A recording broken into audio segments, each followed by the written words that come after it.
नमस्कार दोस्तों, आपके अपने YouTube channel study for goals में मैं ऋतु सिंह आपका फिर से स्वागत करती हूँ। तो चलिए आज सेट 3 बायोलॉजी जीव विज्ञान सेट 3 के साथ आ गए और आज का टॉपिक है हमारा न्यूट्रिशन पोषण।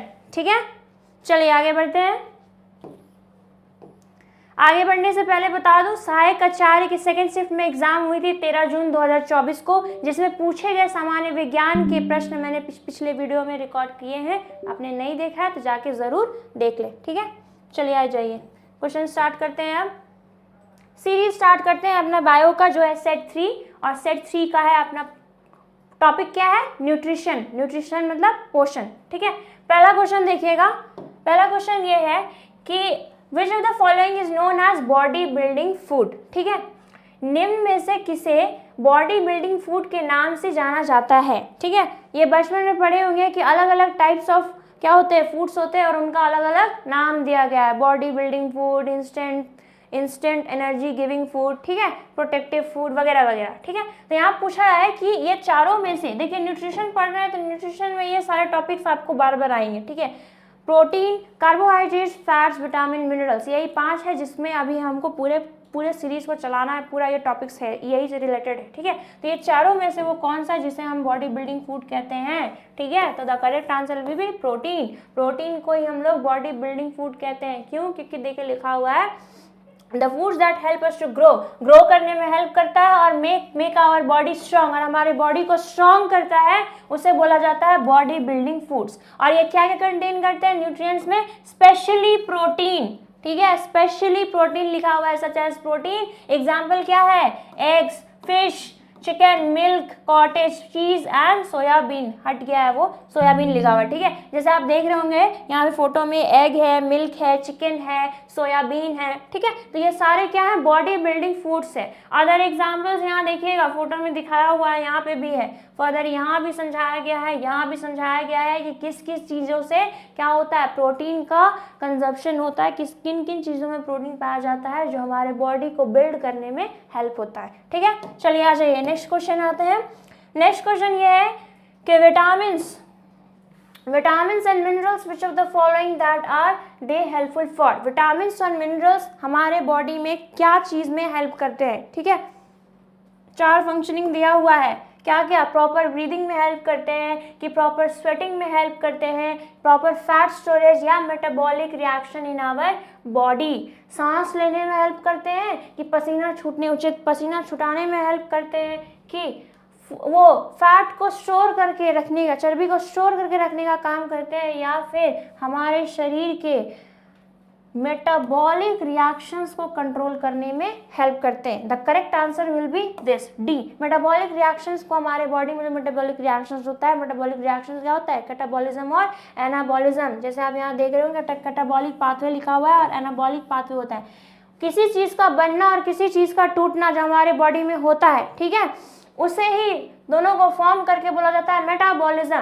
जहाँ लिखा हुआ है जैसे केमिकल एनर्जी हमें किससे मिलता है, कार्बोहाइड्रेट, फैट, प्रोटीन और अदर से एनर्जी का कंजप्शन होता है। बॉडी एनर्जी करेंसी एटीपी के फॉर्म में एनर्जी स्टोर होता है, पूरे बॉडी में जाता है, एज अ हीट निकल रहा है। ठीक है, और क्या क्या निकलता है, केमिकल वेस्ट में आपको कार्बन डाइऑक्साइड और वाटर निकलता है। और यही मेटाबॉलिज्म पूरे बॉडी के एक्टिविटी, मेटाबॉलिज्म जो क्रिएट हो रहा है, कुछ बन रहा है, कुछ टूट रहा है, पूरे बॉडी में एक्टिविटीज़ को क्रिएट किया जाता है।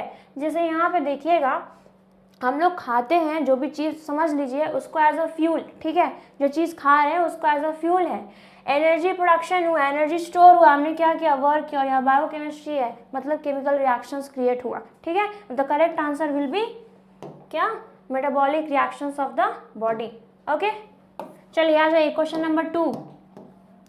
क्वेश्चन नंबर 2 में देखिएगा, सॉरी 3 में, क्वेश्चन नंबर 3 है। क्वेश्चन नंबर 3 ये है कि निम्न में से कौन संतुलित आहार है। विच of the following is a balance diet, जिसको आप हमेशा मेंटेन करने का कोशिश करते हैं अपने बॉडी में, कि हाँ एक बैलेंस डाइट रहे। आपको पता है कि बैलेंस डाइट होता क्या है। देखिए बैलेंस डाइट, कि ये बोलते हैं ना, लोग बोलते हैं ना कि मैं डाइट पे हूँ। ठीक है, बैलेंस डाइट का मतलब होता है कि जितने भी न्यूट्रिशन है, जैसे प्रोटीन, कार्बोहाइड्रेट्स, फैट्स, मिनरल्स और विटामिन, ये सारे हमारे बॉडी में हम क्या कर रहे हैं, एक प्लेट सजा रहे हैं जिसमें थोड़ा थोड़ा करके वो सारा चीज़ हमारे बॉडी में जा रहा है। ठीक है, उसे बोला जाता है अ बैलेंस्ड डाइट। ठीक है, जैसे फ्रूट्स और वेजिटेबल्स मेनली कंटेन करता है विटामिन और मिनरल्स, ठीक है।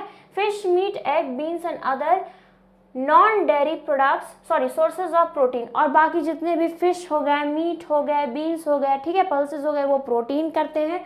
और drink and food high in fat, जितने भी ड्रिंक्स होते हैं, ठीक है, वो सारे किसमें ज़्यादा रहते हैं, फैट्स में ज़्यादा रहते हैं। और जितना ब्रेड हो गया, पास्ता हो गया, स्टार्ची फूड, मतलब जिसमें ज़्यादा स्टार्च प्रेजेंट होता है, वो सारे कार्बोहाइड्रेट। तो ये सारे मिलके एक जगह पे थाल क्रिएट करते हैं, जो बनता है एक बैलेंस डाइट, ठीक है। और यही डाइट हम लोग में क्या बोलते हैं कि थोड़ा थोड़ा कार्बोहाइड्रेट्स, नॉट कार्बन डाइऑक्साइड, थोड़ा सा कार्बोहाइड्रेट्स, समझ लीजिए एक प्लेट तैयार कर रहे हैं जिसमें थोड़ा सा कार्बोहाइड्रेट डाल रहे हैं, थोड़ा सा प्रोटीन डाल रहे हैं, थोड़ा सा फैट डाल रहे हैं, विटामिन और मिनरल्स। ये मेंटेन करने का कोशिश करता है, बॉडी चाहता है कि थोड़ा थोड़ा सब मिले, लेकिन एक्चुअल में होता नहीं है, ये बैलेंस डाइट मेंटेन नहीं होता है, ठीक है। क्या क्या सोर्सेज है बैलेंस डाइट का देख लीजिए, नट है, ग्रेन्स है, वेजिटेबल्स है, फ्रूट्स है, एग्स है, मीट है, मिल्क है, फिश है, ठीक है। तो क्वेश्चन के अकॉर्डिंग बहुत बैलेंस डाइट के बारे में समझा दिया। मेन क्वेश्चन में आते हैं। क्वेश्चन ये पूछ रहा है कि ये चारों में से, ठीक है, ये चारों में से बैलेंस डाइट मेंटेन करने में विच of the following is a balance diet, ठीक है तो सभी, लेकिन अगर कहा जाए कि एक मेंटेन करने, ये क्वेश्चन के ऑप्शन के अकॉर्डिंग अगर आप देखोगे तो आप थोड़ा कंफ्यूज हो जाओगे कि पल्सेस भी बैलेंस डाइट मेंटेन करता है, मिल्क भी करता है, मीट भी करता है, कहीं ना कहीं हनी भी करता ही होगा, ऐसा नहीं है कि नहीं करता होगा, ठीक है। लेकिन एग्जैक्ट आंसर हो जाएगा पल्सेस, ठीक है। पल्सेस जो होते हैं वो मेन रोल का प्ले करते हैं बैलेंस डाइट को मेंटेन करने में, ओके। चलिए आ जाइए क्वेश्चन नंबर 4। क्वेश्चन नंबर 4 है Which of the following provide protein essential for growth? इनमें से कौन विकास के लिए आवश्यक प्रोटीन प्रदान करता है, ठीक है। इन चारों में से 4 ऑप्शन दिया हुआ है, इन चारों में से leafy vegetable, pulses, Apple, food grains, ये चारों में से वो कौन सा है जो प्रोटीन प्रोवाइड करता है, एसेंशियल फॉर ग्रोथ, जो ग्रोथ के लिए ज़रूरी होता है, ठीक है। तो क्या होगा, देखिए आंसर होगा पल्सेस, ठीक है। पल्सेस में बहुत ज़्यादा प्रोटीन पाया जाता है, क्योंकि ये क्या करते हैं, नाइट्रोजन फिक्सिंग बैक्टीरिया के थ्रू क्या करते हैं, नाइट्रोजन को क्या करते हैं, एब्जॉर्ब करते हैं थ्रू रूट्स, ठीक है। उनमें नाइट्रोजन फिक्सिंग बैक्टीरिया होता है प्रेजेंट, जो एब्जॉर्ब किया जाता है थ्रू रूट्स, ठीक है। तो सबसे ज़्यादा अमाउंट ऑफ जो ग्रोथ के लिए, मतलब किसी भी बॉडी का ग्रोथ के लिए अगर यूज़ होता है, तो वो है आपका पल्सेस। दाल जिसको बोलते हैं, जो बहुत सारे टाइप्स के होते हैं, बाजार में खरीदने जाओ तो समझ में आता नहीं है कि किसे क्या कहते हैं। हाँ, मम्मियों को बहुत अच्छे से पता रहता है कि इसे ये दाल कहते हैं, उसे वो दाल कहते हैं। चलिए मैं आपके लिए अच्छा सा सुंदर सा टेबल लेके आई हूँ कि किस दाल को क्या कहते हैं, इससे आपको समझ में आ जाएगा, शायद आप डिफरेंस बता पाएँ कि हाँ अब समझ में आ रहा है इसको क्या कहते हैं, उसको क्या कहते हैं। नॉर्मल भाषा में बोला जाए तो 1-2 दाल का तो ना आप ऐसे ही आप जानते हो, होता है मूंग दाल होता है, ठीक है। एक होता है मूंग होता है, एक होता है अरहर होता है, ठीक है। बाकी सारे का तो नाम भी नहीं पता होगा आपको। इसमें आप देख रहे होंगे, ये जो चार्ट देख रहे हैं, इसमें बहुत सारे डिफरेंट टाइप्स ऑफ दाल या पल्सेस का क्या फोटो है, और उनका कुछ रेड कलर में लिखा हुआ है, कुछ रेड कलर में क्या लिखा हुआ है, वो ग्राम लिखा हुआ है प्रोटीन का, जितना वो कंटेन करते हैं। तो आप देख रहे हैं कितना ज़्यादा कंटेन करता है प्रोटीन, सर्विंग पर 100 ग्राम, ठीक है। ये क्या है, ये मूंग दाल है, तो आप देखिए होंगे बंगाल दाल, जिसे चना दाल भी बोला जाता है। रेड लेंटिल्स, इसे शायद से पता नहीं, आप लोग बताओ इसे क्या कहते हैं, ठीक है। शायद से मसूर दाल बोला जाता है, ठीक है। फिर तूर दाल, जिसे हम लोग अरहर दाल बोलते हैं, ओके। फिर क्या है, ब्लैक ग्राम, मुझे भी नहीं पता ये ब्लैक ग्राम क्या है, ठीक है, आप बताना।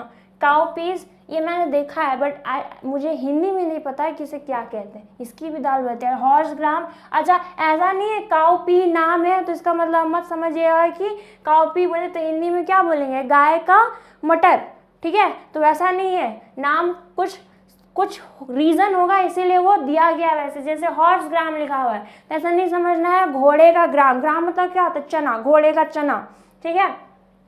सोयाबीन्स तो आप लोगों ने देखा होगा, कॉमन है, ठीक है। राजमा दाल, ये भी कॉमन है। उड़द दाल, हाँ ये थोड़ा कॉमन है, झारखंडी लोग में बहुत कॉमन है, बहुत चाव से खाते, क्योंकि इसकी बहुत सारी क्या रोटियां बनती है ना उस उड़द दाल से और चावल से, इसलिए ये थोड़ा फेमस होगा, ये आप तुरंत समझ गए उड़द दाल बोलने से। और झारखंड में ये पाया भी बहुत ज़्यादा जाता है और लोग इसे बहुत चाव से खाते भी हैं, ठीक है।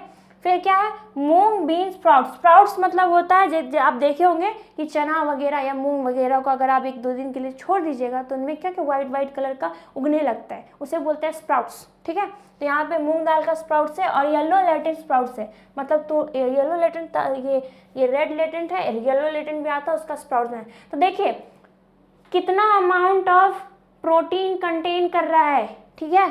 तो सबसे ज़्यादा प्रोटीन जो कंटेन करता है वो होता है आपका पल्सेस, ठीक है, जो एसेंशियल होता है किसके लिए, ग्रोथ के लिए एसेंशियल होता है, बॉडी के डेवलपमेंट के लिए एसेंशियल होता है। Okay, pulses will be the correct answer. चलिए आ जाइए next question, question number 5। Question देखिएगा, carrots contain high amount of vitamin A, how does eating carrot help the child. ठीक है, गाजर के बारे में है, किसके बारे है, गाजर के बारे में है, आपको ऑल द बेस्ट बोल रहा है, ठीक है, ऑल द बेस्ट मेरे बारे में इंफॉर्मेशन लेने के लिए, ऑल द बेस्ट। ओके, चलिए पूछा जा रहा है, क्वेश्चन में ये पूछा जा रहा है कि कैरोट्स में विटामिन ए मिलता है, ठीक है, वो चाइल्ड बच्चे को कैसे हेल्प करता है, ईटिंग कैरोट, ईटिंग कैरोट गाजर खाने से वो बच्चे को कैसे हेल्पफुल होता है, किस तरह से मदद करता है। गाजर में विटामिन ए की उच्च मात्रा मिलती है, गाजर खाने से बच्चे को किस तरह से मदद मिलती है, ठीक है।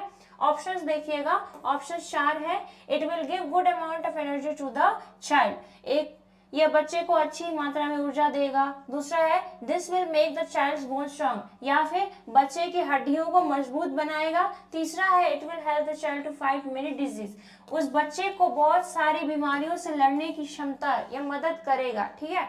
चौथा है it will strengthen the vision of the child, या फिर यह बच्चे की दृष्टि, देखने, विजन, ठीक है, देखने की शक्ति को बढ़ाता है, मजबूत करता है या करेगा, ठीक है। करेक्ट ऑप्शन इसका होगा लास्ट वाला, डी नंबर, ठीक है। कैरोट मेनली क्या करता है, आपका हेल्प करता है विजन में, ठीक है, विजन को इंक्रीज करने में, strengthen the vision of the child, child के विजन को इंक्रीज करने में। जैसे देखिएगा बेनिफिट्स लिखा हुआ है बहुत सारे, उसमें से एक है इंप्रूव्स विजन, ठीक है, विजन को इम्प्रूव करता है, देखने की शक्ति को इम्प्रूव करता है, ताकि चश्मा वगैरह ना लगे बच्चे में। अगर कैरोट बच्चे को बचपन में ही खिला दोगे ना तो चश्मा वाली प्रॉब्लम नहीं होगी, हो सकता है बहुत सारे लोग नहीं भी खाते हैं।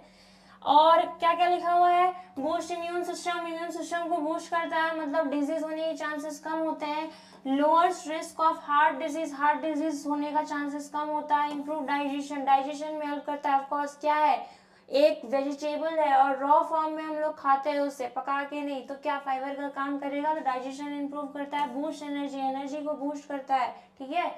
देन प्रमोट्स हेल्दी स्किन को भी प्रमोट करता है, हेल्दी स्किन क्रिएट करने में प्रमोट करता है, प्रमोशन करता है। कंट्रोल्स डायबिटीज वाले पेशेंट जिसको खा सकते हैं, क्योंकि ये डायबिटीज को कंट्रोल करता है। फोर्थ है प्रिवेंट कैंसर। सोचिए कितना सारा यूजेस है कैरोट, गाजर का कितना सारा यूजेस है बॉडी में, क्या आपको पता था, नहीं पता था तो मैंने बता दिया। आप जाइए 1 kg खरीदिए, 1 kg ने 2-3 kg खरीद के रख लीजिए। वैसे अभी तो नहीं मिलेगा, बट इसका सीजन बहुत जल्दी आने वाला है। ओके, चलिए आ जाइए नेक्स्ट क्वेश्चन में आइएगा, क्वेश्चन नंबर 6 में आ जाइएगा, क्वेश्चन नंबर 16, सॉरी 6 है, 16 नहीं है। क्वेश्चन नंबर 6 देखिएगा, क्वेश्चन नंबर 6 ये पूछ रहा है कि iron is found in abundance in which of the following food. Iron, ठीक है, लोहा की बात नहीं हो रही है यहाँ पे, आयरन यहाँ एक एलिमेंट का बात हो रहा है जो मिनरल्स और विटामिन के फॉर्म में हमारे बॉडी में जाता है और जो हमारे बॉडी में अलग अलग फंक्शंस को क्रिएट करता है। तो यहाँ पूछा जा रहा है कि ये सारे फूड्स में ये फूड आइटम में वो कौन सा जिसमें सबसे ज्यादा, बहुत ज्यादा अमाउंट में क्या आयरन मिलता है, ठीक है। The correct answer will B jaggery, गुड़ में बहुत ज्यादा अमाउंट ऑफ क्या मिलता है, आयरन मिलता है, ठीक है।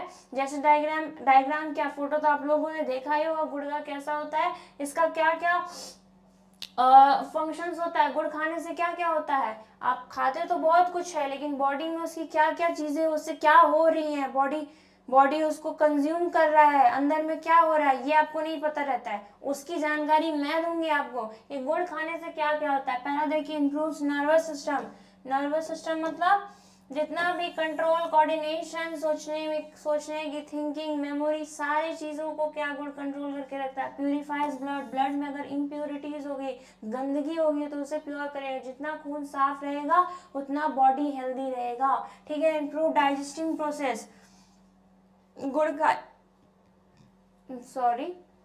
गुड़ खाइएगा तो डाइजेस्टिव प्रोसेस क्या होता है, इंप्रूव होता है। डाइजेस्टिव प्रोसेस इंप्रूव होने का मतलब है कि खाना सही तरीके से पचता है, ठीक है।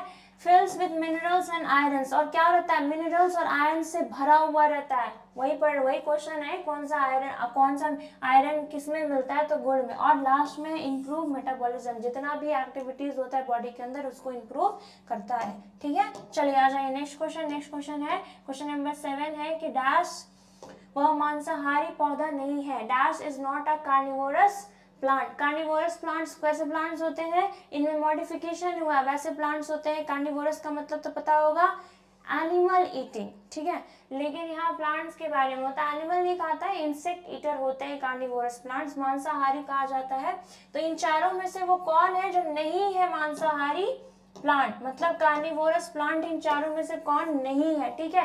देखिए मैंने 4 डायग्राम लगाया है और ये चारों डायग्राम या फोटो पिक्चर बोलिए, ये चारों जो ऑप्शंस में दिए हैं उसी के है। अब एक एक करके बताती हूँ, नाम से तो आपको समझ में आया नहीं होगा। अगर मैं नाम लिख के बस टिक कर देती टाइगर लिली तो आपको मैंने आंसर ही बता दिया। एक्चुअल में आंसर है टाइगर लिली। टाइगर लिली ही वो प्लांट है जो कार्निवोरस नहीं होता है, ठीक है। बाकी सारे कार्निवोरस है, सारे इंसेक्ट्स को कंज्यूम करते हैं फॉर देयर सर्वाइवल, ठीक है। तो क्या होता है कि मैंने एक एक करके फोटोज डाली ताकि आप जानिए कि जो नाम में आप पढ़ रही हूँ कैसे दिखते हैं, वो प्लांट कैसे दिखते हैं, ठीक है। जैसे संड्यू, इसमें संड्यू कौन सा है, ये नंबर 1 में मैं नंबर 1 लिख देती हूँ। नंबर 1 ये है, ठीक है। नंबर 1 वही संड्यू है। ये कहीं ना कहीं आपने देखा होगा कैसे फोल्डेड किया हुआ है, इनका जो टेंटिकल्स टाइप के ही निकले हुए हैं। ये कैसे अंदर में देखें, यहाँ पे इंसेक्ट घुसा हुआ है, ठीक है। कैसे फोल्ड करके इंसेक्ट को रखे हुए हैं और फिर एंजाइम्स वगैरह निकलता है, फिर डाइजेशन प्रोसेस शुरू होता है, ठीक है। फिर सेकेंड है कॉर्कस्क्रू ये है, ठीक है। ये प्लांट है जो आपके क्या करते हैं, इंसेक्ट ईटर कार्निवोरस प्लांट है। फिर क्या है, मंकी कप ये है, पिचर प्लांट बोलते हैं जिसको, ठीक है। थोड़े मंकी कप इसलिए बोला जाता है, मंकी बोला जाता है इसलिए क्योंकि थोड़ा हाई हाइट पे रहते हैं। कप इसलिए बोला जाता है क्योंकि आप देख रहे हो कप के टाइप में इसका फॉर्मेशन है, इसीलिए monkey cup. The correct answer is tiger lily. Tiger lily का मतलब ये नहीं है कि बाघ जैसे लिली, ठीक है। टाइगर लिली नाम इसलिए दिया गया है क्योंकि इसकी जो देखिएगा आप अगर ध्यान से देख रहे होंगे तो इसकी जो कलर है वो टाइगर के स्ट्रिप्स की तरह ही है, ठीक है। टाइगर में ऐसे स्ट्रिप्स होते हैं ना, और ये लिली है इसीलिए tiger lily. Okay, the correct answer is tiger lily. चलिए आ जाइए नेक्स्ट क्वेश्चन है क्वेश्चन नंबर 8। ये बहुत कॉमन सा क्वेश्चन है, हम कॉमन नेम ही पूछ रहा है, कुछ ज्यादा इसमें एक्सप्लेन करने की बात नहीं है। इसको आप रट लीजिएगा कि E300 कौन से विटामिन के लिए नाम कॉमन नेम क्या है उस विटामिन का। What is the common name of E300, ठीक है। तो वो क्या है, विटामिन सी, जिसको हम लोग एस्कॉर्बिक एसिड भी बोलते हैं, ठीक है। तो इसका करेक्ट आंसर क्या है, विटामिन सी। ओके, चलिए आ जाइए नेक्स्ट क्वेश्चन नंबर 9। चलिए ये थोड़ा लंबा है ना, आ जाइए देखते हैं। क्वेश्चन नंबर 9 ये पूछ रहा है कि choose the correct option about kwashiorkor. देखिए कावासिकोर एक डिजीज का नाम है जो प्रोटीन की डेफिशिएंसी की वजह से होता है। प्रोटीन बॉडी में अगर सही अमाउंट में, बोला जाता है ना कि न्यूट्रिशन अगर सही अमाउंट में बॉडी नहीं होगा, अगर ज्यादा होगा तो भी डिजीज होगा, कम होगा तो भी डिजीज होता है, ठीक है। तो ये कावासिकोर ना एक डिजीज का नाम है जो प्रोटीन की डेफिशिएंसी या ओवर सिक्रेशन की वजह से होता है। तो यहाँ 2 स्टेटमेंट दिया हुआ है। पहला ये है कि स्टेटमेंट ये है कि it is a form of malnutrition caused by lack of fat in the diet. ये एक फॉर्म किसका, माल न्यूट्रिशन मतलब होता है कि उस तरह का न्यूट्रिशन जिसमें सारी चीजें नहीं मिल रही है। क्या, protein, fat, carbohydrate, vitamin, minerals, ये सारी चीजें बॉडी को बहुत एसेंशियल है। विटामिन मिनरल अगर नहीं भी मिलेगा तो बॉडी सर्वाइव कर सकता है, लेकिन प्रोटीन, फैट और कार्बोहाइड्रेट नहीं मिलेगा तो कोई ना कोई बीमारी कॉज होगा।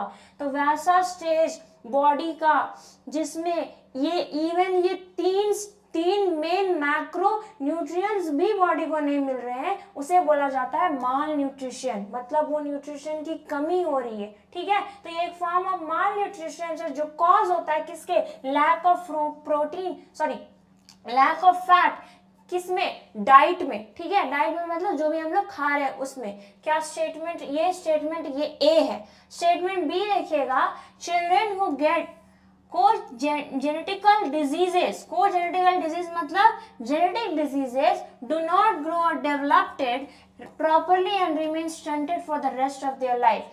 सेकेंड स्टेटमेंट ये कह रहा है वैसे बच्चे जिनमें वो डिजीज ट्रांसफर हुआ है, ठीक है, जेनेटिकल मतलब होता है कोजेनाइटल है, जेनेटिकल नहीं, कोजेनाइटल मतलब वो जेनेटिकली ट्रांसफर हो रहा है बच्चों में, जो उनमें ग्रोथ को और डेवलपमेंट को रोक देता है, प्रॉपर्ली नहीं होता है और वो पूरे उनके लाइफ टाइम तक वैसा ही रहता है। ठीक है, इसका करेक्ट आंसर है the only statement B is correct. ठीक है, अब थोड़ा इधर देख लेते हैं कि कावासाकी में कैसे बच्चे दिखते हैं, कैसे क्या कॉज होता है। कंडीशंस देखिएगा क्या लिखा हुआ है, दिस कंडीशंस, कावासाकी कंडीशंस क्या लिखा हुआ है कि ऐसा कंडीशंस है जिसमें the condition affect modes of the children from poor countries. Of course poor countries है मतलब इवन उन्हें 2 टाइम के खाने की सही से नहीं मिल रही है, खाना उन्हें 2 टाइम के सही से नहीं मिल रही है, तो मिनरल्स और विटामिन तो बिल्कुल ही नहीं मिलती है, कहाँ से वो फल खा पाएंगे। ठीक है, मुश्किल से वो पेट भरते हैं, मुश्किल से वो अगर अपना पेट भर रहे हैं तो ये फैट हो गया, प्रोटीन हो गया, कार्बोहाइड्रेट जो बहुत ज़रूरी है बॉडी के लिए, ये भी पूरा नहीं हो पाता है।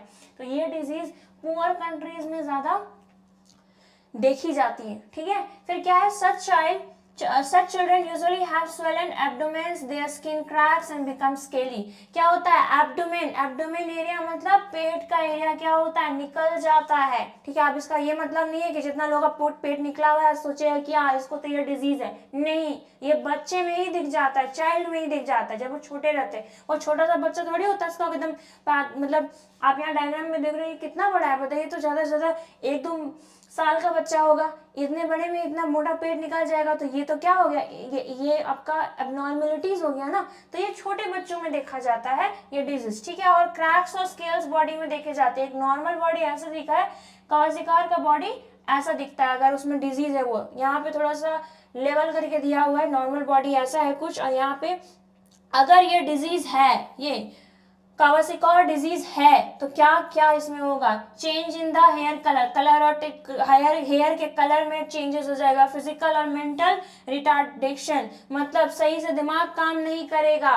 फिर क्या है, colour change in skin pigmentation मतलब कलर, स्किन में भी चेंजेस, स्किन के कलर में भी चेंजेस आने लगते हैं। फिर क्या है, मसल वेस्टिंग मतलब वेट लॉस होना शुरू होता है। आप देख रहे हो कि इस बच्चे को कि यहाँ स्टमक में, एक मिनट, यहाँ पे स्टमक में इसका देख रहे होंगे कि पूरा एरिया निकल गया है, लेकिन इसका पैर वैर पूरा एकदम पतला है। ठीक है, फिर क्या है, स्वेलन एब्डोमेन, वही स्टमक का निकल जाना, एब्डोमेन का निकल जाना। ठीक है, ये सब क्या है, सिम्टम्स है, कावासाकी का सिम्टम्स है। ओके, और अगर सीवियर केसेस हो गया तो देखिए स्टमक कैसा निकल जाता है पूरा, ये आप देख रहे होंगे स्टमक कैसे पूरा यहाँ निकल गया है। ठीक है, तो the correct answer is only statement B is correct. चलिए आ जाइए क्वेश्चन नंबर 10। क्वेश्चन नंबर 10 है,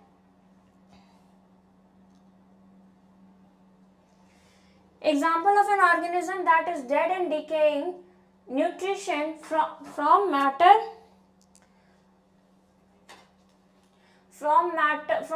डैश इज कॉल्ड। यहाँ तो क्वेश्चन ये पूछ रहा है कि मृत और सड़ रहे जीव के उदाहरण डैश पदार्थ से पोषण प्राप्त करना कहलाता है।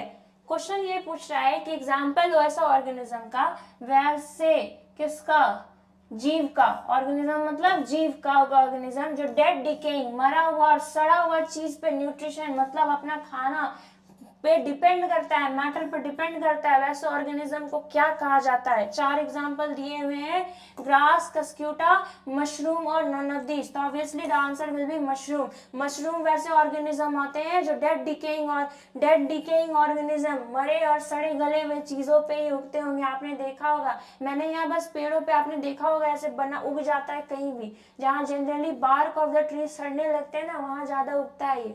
ठीक है, तो mushroom is the correct answer. चलिए आ जाइए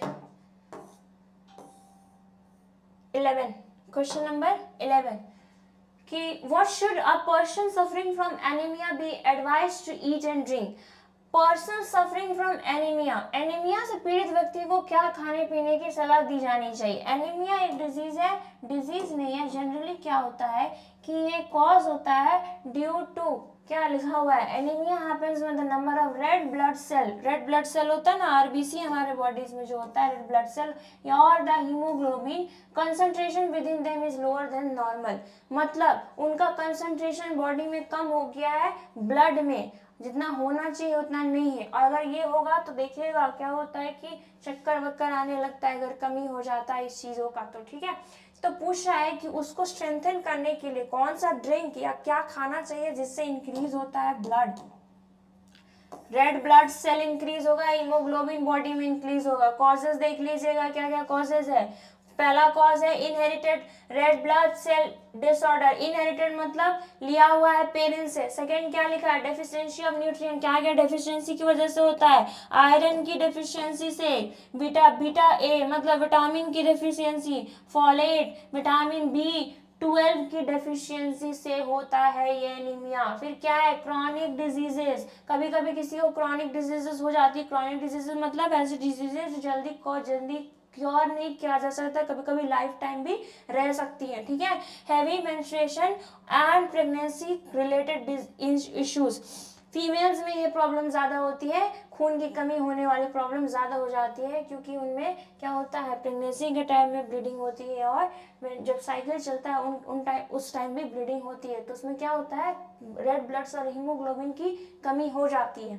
HIV की वजह से, HIV क्या है, वायरस है जो एड्स क्रिएट करता है, उसमें भी होता है। और पैरासाइटिक इन्फेक्शन वगैरह, पैरासाइटिक इन्फेक्शन मतलब पैरासाइट से कोई इन्फेक्शन हुआ उससे भी एनीमिया हो सकता है।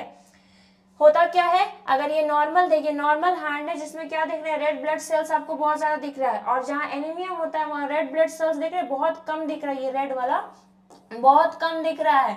ठीक है, तो क्या हो रहा है, रेड ब्लड सेल्स की कमी हो रही है। तो उसको बढ़ाने के लिए क्या खाना और क्या पीना चाहिए, तो the correct answer is beetroot juice and spinach, चुकंदर का जूस और पालक खाना चाहिए, चुकंदर का जूस पीना चाहिए और पालक खाना चाहिए। इससे क्या होता है, बहुत ज्यादा इंक्रीज होता है क्या, ब्लड में आरबीसी का लेवल और हीमोग्लोबिन का लेवल। ठीक है, इन केस ऑफ एनीमिया। चलिए आ जाइए क्वेश्चन नंबर 12 में आ जाएगा, casein is a protein found in, ये तो बहुत सिंपल है, आप लोगों को पता होगा कि मिल्क में जो प्रोटीन मिलता है उसके बोलते हैं केसिन। और कहाँ पाया जाता है यही पूछ रहा है, तो क्या हो जाएगा, इसका करेक्ट आंसर हो जाएगा मिल्क। ठीक है, ये सिंपल है, उसमें कुछ एक्सप्लेन करने वाला नहीं है, डायग्राम वगैरह मिल्क की दी हुई है। जो प्रोटीन मिला जाता है उसे केसिन प्रोटीन बोलते हैं। ठीक है, मिल्क में कौन सा बैक्टीरिया मिलता है, मिल्क में कौन सा प्रोटीन मिलता है, ये कॉमन क्वेश्चंस है। ठीक है, इन्हें याद रखिएगा। ओके, पिछले वीडियो में मैंने बताया था कि कौन सा बैक्टीरिया मिलता है, इस वीडियो में मैंने बताया कि कौन सा प्रोटीन मिलता है मिल्क में। ठीक है, चलिए आ जाइए question number 13, which are of the following is not a macronutrient. ठीक है, निम्नलिखित में कौन सा मैक्रोन्यूट्रिएंट नहीं है। अब देखते हैं मैक्रोन्यूट्रिएंट और माइक्रोन्यूट्रिएंट्स क्या होता है। न्यूट्रिएंट्स तो मैंने बताया, यही हम लोग का टॉपिक है आज का, न्यूट्रिएंट्स, पोषण के बारे में पढ़ रहे हैं। पोषण जनरली 2 टाइप्स के होते हैं, एक होता है माइक्रोन्यूट्रिएंट्स, एक होता है मैक्रोन्यूट्रिएंट्स। मैक्रोन्यूट्रिएंट्स, माइक्रोन्यूट्रिएंट, मैक्रो मतलब होता है ज्यादा अमाउंट, माइक्रो मतलब स्मॉल अमाउंट। तो जो ज्यादा अमाउंट में न्यूट्रिएंट्स होंगे वो होंगे, मतलब ज्यादा अमाउंट में बॉडी को न्यूट्रिएंट्स चाहिए होगा तो उसे होगा मैक्रोन्यूट्रिएंट। तो जो कम अमाउंट में चाहिए होगा उसे बोलते हैं माइक्रोन्यूट्रिएंट्स। ठीक है, बेसिकली मैक्रोन्यूट्रिएंट्स में 3 आते हैं। क्या, मैंने 5 न्यूट्रिएंट्स के बारे में बात की थी, क्या क्या था, कार्बोहाइड्रेट, फैट्स, प्रोटीन, विटामिन और मिनरल्स। ठीक है, तो उन्हें ही डिवाइड किया, वो 5 को डिवाइड किया गया है 2 में, एक है माइक्रोन्यूट्रिएंट्स और एक है मैक्रोन्यूट्रिएंट्स। 1 मिनट, यहाँ उल्टा लिखा हुआ है, मैक्रोन्यूट्रिएंट्स ज्यादा अमाउंट में इधर होगा, यहाँ ऐसे होगा, ये गलत लिखा हुआ है। मैक्रोन्यूट्रिएंट्स ज्यादा अमाउंट में कार्बोहाइड्रेट्स, प्रोटीन और फैट्स चाहिए होता है, और माइक्रोन्यूट्रिएंट्स होता है विटामिन एंड मिनरल्स, इसमें गलत लिखा हुआ है। ठीक है, इसे नहीं जाना है। तो यहाँ पूछ रहा है कि इनमें से कौन सा है जो मैक्रोन्यूट्रिएंट्स नहीं है। ठीक है, तो मैक्रोन्यूट्रिएंट्स इसमें जो नहीं है वो कौन है, वो है आपका विटामिन्स, ठीक है। विटामिन्स है वो माइक्रो न्यूट्रिएंट्स है, मैक्रो न्यूट्रिएंट्स नहीं है। उन्हें ज़्यादा अमाउंट में हम लोग की बॉडी में रिक्वायरमेंट्स नहीं होती, कम ही अमाउंट में हो जाता है काम, ठीक है, चल जाता है काम। चलिए आइए क्वेश्चन नंबर 14 है। क्वेश्चन नंबर 14 ये है कि hair colour is determined by, hair में जो कलर, ये बाल में जो कलर आते हैं, ठीक है, बहुत सारे कलर होते हैं, सबके अलग अलग कलर के होते हैं, जनरली ब्लैक नहीं होते हैं। मेरा तो ब्लैक नहीं है, प्योर ब्लैक कलर जो बोलते हैं वो नहीं है मेरा, ठीक है। तो वो जो कलर आ रहा है हेयर में, वो कौन से इन चारों में से किसकी वजह से आ रहा है? पेप्टीन की वजह से आ रहा है, मेलानिन की वजह से आ रहा है, केराटिन की वजह से आ रहा है, या कैरोटीन की वजह से आ रहा है? तो हेयर में कलर जो प्रोवाइड किया जाता है वो है मेलानिन, ठीक है। बहुत लोग सोच रहे होंगे कि इसका आंसर तो केराटिन होना चाहिए, ये मेलानिन कब से हो गया? नो, केराटिन फॉर्मेशन में हेल्प करता है हेयर के, नेल्स के, ठीक है, कलर नहीं प्रोवाइड करता है, ठीक है। ये एक प्रोटीन है जो फॉर्मेशन में हेल्प करता है हेयर के और नेल्स के, ओके। और ये मेलानिन एक पिगमेंट है, ठीक है, पिगमेंटेशन प्रोवाइड करता है किसमें? हेयर में, ओके। स्किन में भी प्रोवाइड किया जाता है। जैसे आप यहाँ देख रहे होंगे मेलानिन पिगमेंट यहाँ दिखा रहा है, मेलेनोसाइट जहां से ये निकलता है, हेयर पेपिलिया, ठीक है, जहां से जुड़ा हुआ है हेयर हमारे स्कैल्प में। तो वो चीज क्या है? कलर प्रोवाइड करता है हेयर में, वो मेलानिन है, केराटिन नहीं है। केराटिन बनाता है, ठीक है, केराटिन प्रोटीन है जो बनाने में फॉर्मेशन करता है, कलर प्रोवाइड करने में नहीं। इसके इस क्वेश्चन को मैंने जानबूझ के इसमें डाला क्योंकि इसमें बहुत लोग कंफ्यूज रहते हैं कि अगर हेयर के बारे बात हुआ, कलर के बारे, तो हाँ भाई टिक कर दो केराटिन होगा, क्योंकि बहुत सारा ऐड में भी दिखाया जाता है केराटिन केराटिन, मेलानिन कहाँ बोला जाता है, ठीक है, इसलिए टिक कर दो केराटिन कर दो। नहीं, केराटिन प्रोटीन है जो हेयर के फॉर्मेशन और नेल्स के फॉर्मेशन में हेल्प होता है। The correct answer will B melanin, okay. चलिए आ जाइए क्वेश्चन नंबर 16 नहीं 15, सॉरी 15 आ जाइए। क्वेश्चन है ये कि which one of the following is a biological catalyst. इनमें से, ये चारों में से बायोलॉजिकल कैटलिस्ट कौन है? कैटलिस्ट को क्या होता है? कैटलिस्ट वैसे सब्सटेंस होते हैं जो कोई भी रिएक्शंस को क्या करते हैं? हेल्प करते हैं आगे बढ़ाने में, ठीक है। रिएक्शंस, केमिकल रिएक्शंस होते हैं हमारे बॉडी में भी, बहुत सारे केमिकल रिएक्शंस होते हैं जो अकेले नहीं हो पाते हैं, तो उन्हें कैटलिस्ट की मदद लेनी पड़ती है। तो बायोलॉजिकल लिखा हुआ है, मतलब उसमें क्या है, हमारे बॉडी के अंदर जो रिएक्शंस होते हैं उसमें कौन सा बायोलॉजिकल कैटलिस्ट है जो हेल्प करता है? तो जो बायोलॉजिकल कैटलिस्ट है वो है एंजाइम्स। बहुत इंपॉर्टेंट रोल है एंजाइम्स का हमारे बॉडी में।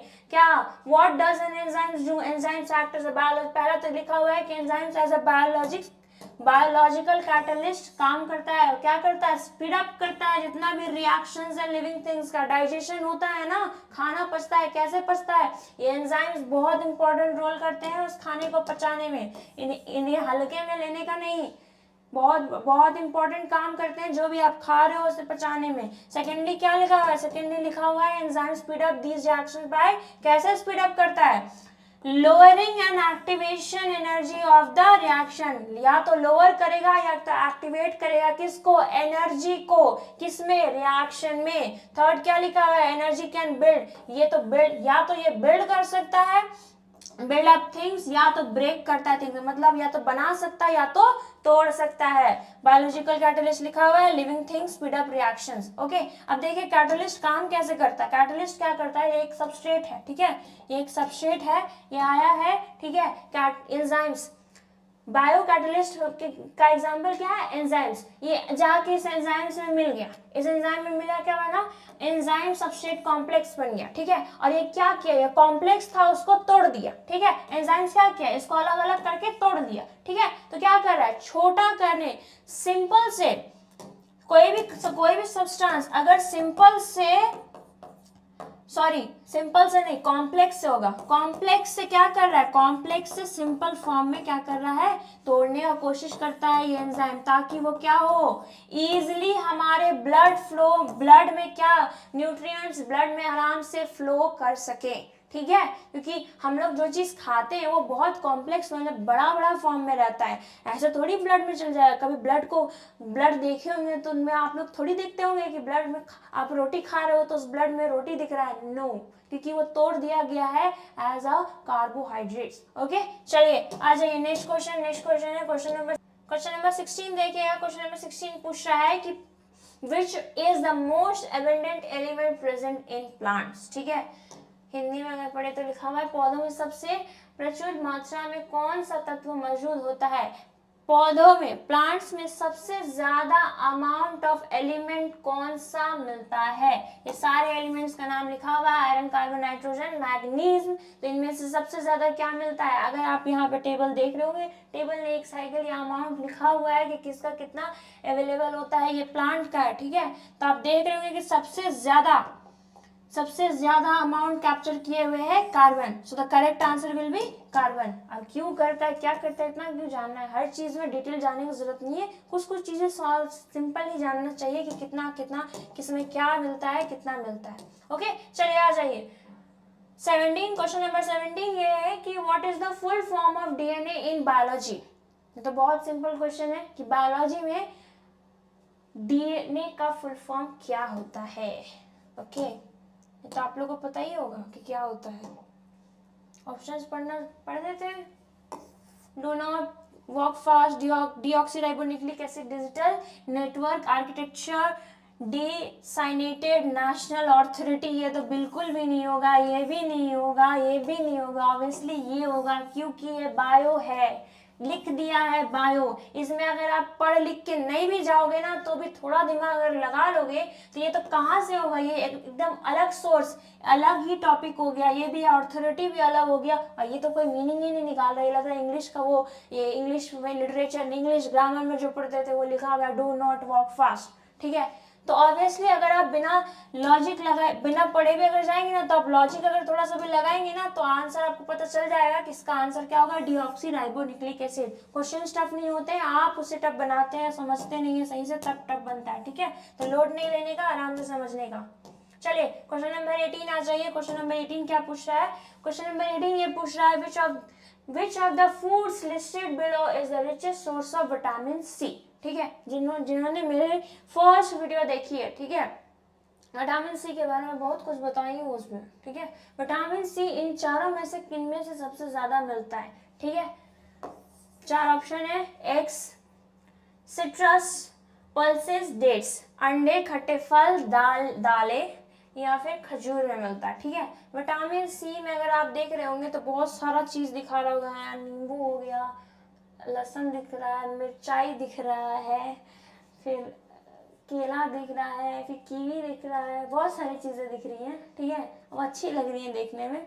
ठीक है, और नीचे में अगर देखिएगा तो सोर्सेस दिखाया हुआ है Spanish, broccoli, tomato, strawberry, lemon और ऑरेंज। तो यहाँ पे आप देख रहे होंगे लेमन हो गया और ऑरेंज यहाँ लिखा हुआ है। ये लेमन और ऑरेंज जो होता है वो होता है आपका सिट्रस फ्रूट। ठीक है, सिट्रस फ्रूट्स होते हैं। तो विटामिन सी के सोर्सेज में आ जाएगा आपका सिट्रस फ्रूट ही सही आंसर होगा, क्योंकि यहाँ पे कहीं भी आपको एग तो नहीं दिख रहा है। एग दिख रहा है क्या कहीं? नहीं। पल्सेस भी नहीं दिख रहे होंगे आपको कहीं। डेट्स वगैरह दिख रहे होंगे, डेट्स मतलब खजूर यहाँ पे लिखा हुआ है, लिखने आलमंड्स दिख रहे हैं आपको। ठीक है, और क्या है, पल्सेस भी नहीं है। तो of course the answer will B citrus fruit, क्योंकि वो मुझे दिखी 2 जगह, एक यहाँ लेमन और एक यहाँ ऑरेंज, दोनों सिट्रस फ्रूट है। ठीक है, चलिए आ जाइए, करेक्ट आंसर क्या होगा, सिट्रस फ्रूट। आ जाइए 19 नंबर है, क्वेश्चन नंबर 19 है आपका कि which of the following option is an example of a balanced diet. इन चारों में से कौन सा बैलेंस्ड डाइट स्टार्टिंग में बहुत अच्छे से एक्सप्लेन कर दिया है कि जितने भी अमाउंट ऑफ न्यूट्रिशन हमारे बॉडी में मिलते हैं, ठीक है, मिलते नहीं है, जरूरी हैं, जो बार बोल रही हूँ, फैट्स, कार्बोहाइड्रेट्स, प्रोटीन, विटामिन और मिनरल्स। ठीक है, ये चारों थोड़े थोड़े अमाउंट में एक प्लेट में सजा दिया गया और सर्व किया गया है, तो उसे बोला जाता है अ वेल बैलेंस्ड डाइट। जैसे यहाँ पे आप डायग्राम में देख रहे होंगे कि ये तो गोल सा सर्कल बनाया है, लेकिन नीचे में तो एक प्लेट ही सजा दिया गया है, अच्छे से एकदम सुंदर से प्लेट सजा दिया गया है, जिसमें क्या क्या है, फ्रूट्स एंड वेजिटेबल्स हैं, चीज रखा हुआ है, यहाँ पे आपका डेयरी प्रोडक्ट्स रखा हुआ है, ब्रेड्स रखा हुआ है, होल ग्रेन्स रखा हुआ है, प्रोटीन में आपका पल्सेस दाल वगैरह रखे हुए हैं। ठीक है, ओके, ब्रोकली, फ्रूट्स, वेजिटेबल्स, ये सारे कुछ रखे हुए हैं, ये सेट तैयार किया गया है कि ये है आपका एक बैलेंस डाइट। ठीक है, यहाँ पे नाम भी लिखा हुआ है healthy fats, non starchy fibre, protein और स्टार्ची फाइबर। अब ये चारों ऑप्शन में से कौन सा होगा जो एक बैलेंस डाइट क्रिएट कर रहा होगा? पहला लिखा हुआ है बर्गर, चिप्स, कोल्ड ड्रिंक, ये तो बिल्कुल भी नहीं होगा।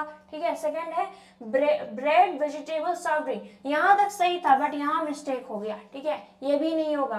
ब्रेड, पल्सेस, वेजिटेबल्स, यही होगा सही आंसर। लास्ट में क्या है? राइस तक ठीक था, चिप्स, कोल्ड ड्रिंक लगा के वो भी ऑप्शन हट गया। ठीक है, ये होगा आपका सही answer, answer C, bread, pulses, vegetable. Bread से मिल रहा है आपको कार्बोहाइड्रेट, पल्सेस से प्रोटीन, वेजिटेबल से विटामिन एंड मिनरल्स। तो क्या हो रहा है? लगभग सारी चीजें मिल जा रही हैं, मतलब एक बैलेंस डाइट क्रिएट हो रहा है।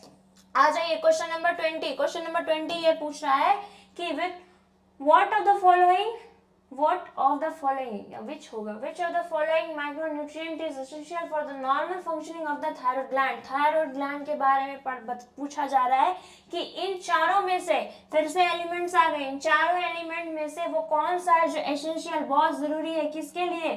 थायराइड के फंक्शनिंग के लिए। Correct answer will be iodine. Iodine ही है वो सबसे एसेंशियल एलिमेंट जो थायराइड ग्लैंड के फंक्शनिंग में हेल्प करता है। कैसे हेल्प करता है?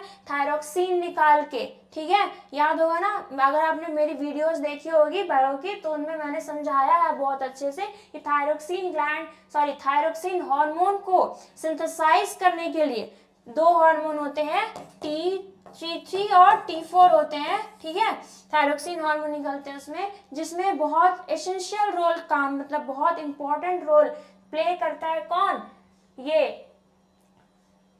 आयोडीन काम करता है। और भी है, ऐसा नहीं है कि सिर्फ आयोडीन है, इतने सारे हैं किसमें? थायराइड न्यूट्रिएंट्स में। ओके, चलिए आ जाइए नेक्स्ट क्वेश्चन। अच्छा, क्वेश्चन ऑफ द डे, चलिए आ जाइए। बहुत सिंपल क्वेश्चन है आज का क्वेश्चन ऑफ द डे में। क्वेश्चन ऑफ द डे में ये है, न्यूट्रिशन से ही क्वेश्चन मैंने पूछा है कि the main mode of nutrition in plants is, पौधों के पोषण का मुख्य तरीका क्या है? ठीक है, ऑप्शन है ऑटोट्रॉपिक, हेटेरोट्रॉपिक, सैप्रोट्रॉपिक या नन ऑफ दीज। इस चारों में से कोई एक होगा। अब इसको आप लोग आंसर कीजिए कमेंट सेक्शन में कि न्यूट्रिशन जो प्लांट्स में पाया जाता है वो कौन सा होता है। बहुत सिंपल सा क्वेश्चन है। ठीक है, चलिए आइए आगे बढ़ते हैं। आगे बढ़ने से पहले एक बार देख लीजिएगा, मैंने इसके बारे में बहुत बार बताया है। बहुत बार बताने की वजह यह है कि ये बहुत जरूरी चीज है, इसे इग्नोर नहीं करना है। ठीक है, ये बुक जाके आप कोई भी बुक स्टोर में जाइएगा, आपको अवेलेबल हो जाएगी, आपको मिल जाएगी, दिख जाएगी। बार बार बोलने का रीजन है 15 प्रैक्टिस सेट्स अवेलेबल है इसमें, आराम से आप तैयारी कर सकते हैं जिस भी चीज की तैयारी कर रहे हैं। ठीक है, ओके, चलिए आ जाइए। और एक और बुक है, ठीक है, इसमें आपका 5000 प्लस ऑब्जेक्टिव और वन लाइनर है, एक्सपेक्टेड क्वेश्चंस है, 50 प्रैक्टिस सेट अवेलेबल है। झारखंड सामान्य ज्ञान की बुक है, ये भी बुक स्टोर में इजीली अवेलेबल है, ये भी आप जाके खरीद सकते हैं। और अगर नहीं मिल रहा है बुक स्टोर में, बहुत सारे बुक स्टोर में क्या होता है स्टॉक खत्म हो जाता है, तो ये आपको इजीली यहाँ मिल जाएगा। Download study for goal app, यहाँ डाउनलोड कर लीजिए, यहाँ पे मिल जाएगा, आप यहाँ पे कोर्सेज खरीद सकते हैं। ठीक है, और अगर इसके बाद भी आपको प्रॉब्लम्स हो रही है तो आप क्या कर सकते हैं, S4G ऑफिस के नंबर यहाँ पे प्रोवाइडेड है, आप यहाँ पे कॉल कर सकते हैं और हम लोग 24 आवर्स कहीं कभी भी आप कॉल कीजिए, हम लोग आपके लिए अवेलेबल रहेंगे। ठीक है, ओके, चलिए ये वाला तो और जरूरी चीज है, मैं बोल रही हूँ बार बार कि वीडियोस वगैरह अगर आप चाहते हैं कि अपडेशन रहे कि कब आ रही है वीडियोस, देखिए आप मेहनत कर रहे हो तो हम भी आप लोगों के लिए मेहनत कर रहे हैं। हम लोग पूरी टीम हमारी S4G की पूरी टीम, हमारी टीम आपके लिए हेल्प कर रही, आपको हेल्प करने की किसी न किसी वे में तरीके से हेल्प करने की कोशिश कर रही है। आप भी मेहनत कीजिए, अभी तक अगर डाउनलोड नहीं किए हैं तो एप्लीकेशन डाउनलोड कीजिए। हो सकता है कि आपको बुक अवेलेबल ना हो, स्टॉक खत्म हो गया होगा, तो जाके स्टडी फॉर गोल्स एप्लीकेशन जाके डाउनलोड कीजिए। ये डाउनलोड कर लिया। सेकेंडली एक काम और कर लीजिए, अगर चैनल में नए हैं तो जाके टेलीग्राम चैनल को ज्वाइन कीजिए। कि इससे क्या होगा ना, आपको पता चलती रहेगी कि कौन कौन सी वीडियो सर की, मैम की कब आ रही है।